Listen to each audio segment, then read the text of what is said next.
All right, y'all, it has officially already happened.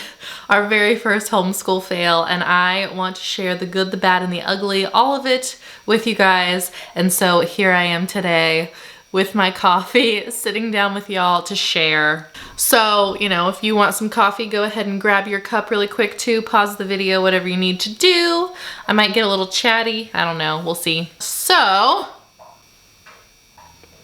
at the beginning of the school year, before the beginning of the school year, I told you guys kind of like our plan, how I thought things would go, what I was planning to use for curriculum, which the good and the beautiful has not changed. And you know, I kind of had this idea and really like a full year plan for how everything was going to go. And one of my loftier aspirations at the time, which now looking back makes me giggle, yeah, Audriana, you'll have time for that. So one of my loftier aspirations was to teach my children the entirety of the Bible on my own. Hold on, I'm gonna adjust this really quick. All right, that's better. But I was going to teach them the full Bible on my own. I was planning on getting through one book of the Bible every single week, going through, picking out the highlights of that book, and then kind of like wrapping it in this nice tidy bow, having little activities to go along with it, whatever. And honestly, that's still something that in the future I would love to do. But y'all, I failed. I failed like real hard on it. So, interrupting your normal video because I realized that I forgot to tell you what we are actually doing now for Bible, since we're not doing what I had originally planned. So we've been using this book. Got a little wolf here on my shoulder. What's its name again? Sweet chocolate. Sweet chocolate. Yeah, I got sweet chocolate on my shoulder. So we've been using this book called Read Me a Bible Story 365. We read like 2 or 3 snippets a day and discuss it, or sometimes I'll have like an art project or something to go along with it, like they painted like their version of creation. I will say with this book, I don't necessarily agree with all of the stuff that's in it.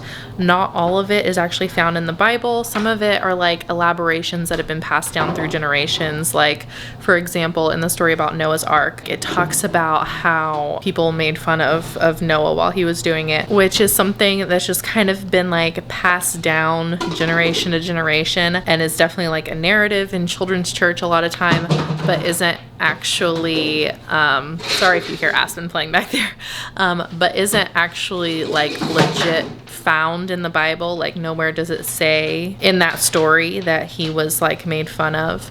I would have to go back and see if there's any other place in the word where it like alludes to that. But I don't think so. So there's just like little things like that where there's like some discrepancies. So I would just say watch that, and if you're gonna do it and that makes you uncomfortable, then just use those as like talking points and bring up, you know, how things kind of get passed down but aren't necessarily in the word. And so you're teaching your kids like from early on that those are things to watch for. Okay. Aspen is going nuts back there. So back to your normal video. Okay, so number one thing why it failed. I noticed like the first week, I kind of have like a little bit of almost like stage fright about homeschooling in front of my husband to a certain degree. I don't know, I'm kind of weird about it. Not like with stuff that there's a curriculum, but for some reason with the Bible stuff, I was a little bit. Like, I don't know, I had a hard time doing it. But also like, there's just not enough time. And this is really the main thing that I want to talk about, is just like going at it full force when it's like your first year. Like it might be a little bit easier to kind of ease yourself into it. So first off, I want to say that our school year is going great so far. We are having a lot of fun. It is a lot of things that I hoped it would be, and even more things than what I imagined that it would be, but it is also so tough. I don't know, it's just very mentally draining throughout the day. And I've got other stuff to work on too, you know, the YouTube channel and the blog, which here lately I've kind of been letting slide a little bit, which I felt bad about, but you know, we're getting into our new groove or whatever. And so I'm trying to give myself a little leeway during this season, a little grace, a little mercy. So there's that to do. And then we have like the Poshmark business that we're doing as well, and just wanting to still have family time. And then so with all of that, it's like sitting down every, few days or whatever to pull out like all the main parts for each book of the Bible, it was just within the first couple of weeks, I was like, I can't actually maintain this whatsoever.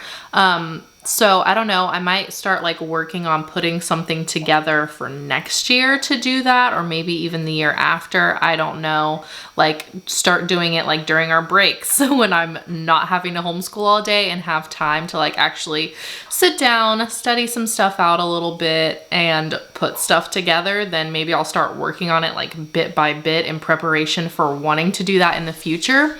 But just with being a brand new homeschool mom and having our schedule adjust so much, like it was not going to happen. And that's the thing about like us homeschool moms. We can be like really gung-ho a lot of the times and like we want to do all the things.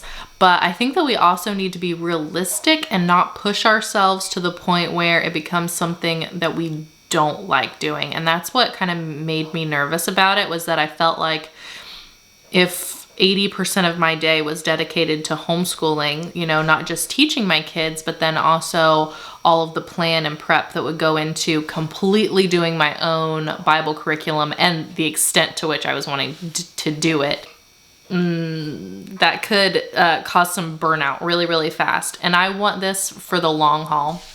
So sometimes you have to put the higher priority of the goal and the vision above like overachieving and having everything just right and just perfect. I follow like all these other homeschool moms on Instagram who are like amazing, truly amazing. Some of even like their chalk designs that they put on their wall, like this giant bee when they're studying like arthropods or, whatever. It's just amazing. I'm like, how long did that take you? Like I could show you my chalkboard. We literally have the date written 2 different ways on it and some arthropods vocabulary words, like not me writing them, but like the cutout from the book that you like can put on a magnet. And that's what I've done. And our safety rules for our safety unit. And that's literally what's on our board right now. And, I'll go up there to help them like write something out if they're wanting to know how to spell something, or, if I'm teaching about a certain thing, then I might write like a word or 2 up there. But that is pretty much it. Like, not a whole lot of overachieving going on over here, which is tough for me because like in school, I was always like overachiever perfectionist. So I've been kind of hard on myself with it. And I'm just trying to learn that if this is something that I'm passionate about and that I truly love, then I need to take care of it and I need to hold it a little gently instead of being like a psycho about it and wanting to do all the things perfectly, amazingly, blow it all out of the water. Like, is that really what it's about for me? And I'm not at all shaming like those Instagram moms who are amazing. But for my season and where I am right now in our lives, is that something that is sustainable or even attainable for me at this point, realistically? No. And so I think I just really needed, that was the biggest fail, was just having the wrong mindset. Even though it like reared its head in this way, my lofty aspirations for what our Bible time would look like. But really, I think it's just overall the mindset that I was having towards it and wanting to just like blow it all out of the water and having this vision for like this perfect everything and needing to take a step back and learn to love what we have and the reality of it instead of grasping for something or reaching for something that's not really like within my reach right now in this season. All right, but that was my little chat on our fail. I've just tried to kind of readjust to the way that I'm seeing things and just enjoy this season and that this dream for our family is finally here. It doesn't have to be perfect. Just the fact that this is our reality now, like learning to make that enough instead of just going full full bore and just completely killing it in the process. All right, if you like this video, go ahead and give it a thumbs up. Comment down below. I absolutely love to hear from you guys and to connect with you guys down in there. So I really appreciate it when you go and comment, and also consider subscribing to our channel if you want to see more about our homeschool journey or just our life in general. Because really, when I first created this channel, like, it's Smith Party of 6, and I didn't want it to be just about homeschooling, you know? And so like, I want to include some family vlogs now and again too. And like, I did that video about our Poshmark business, and like, we showed kind of the stuff that we got from Goodwill that day and stuff. So if you're interested in seeing things like that for our little family of 6, then go ahead and subscribe. We'd love to have you. And turn on that notification bell if you want to be notified every single time that we upload a new video. That's all I've got for you guys today, so I will catch you next time. Bye.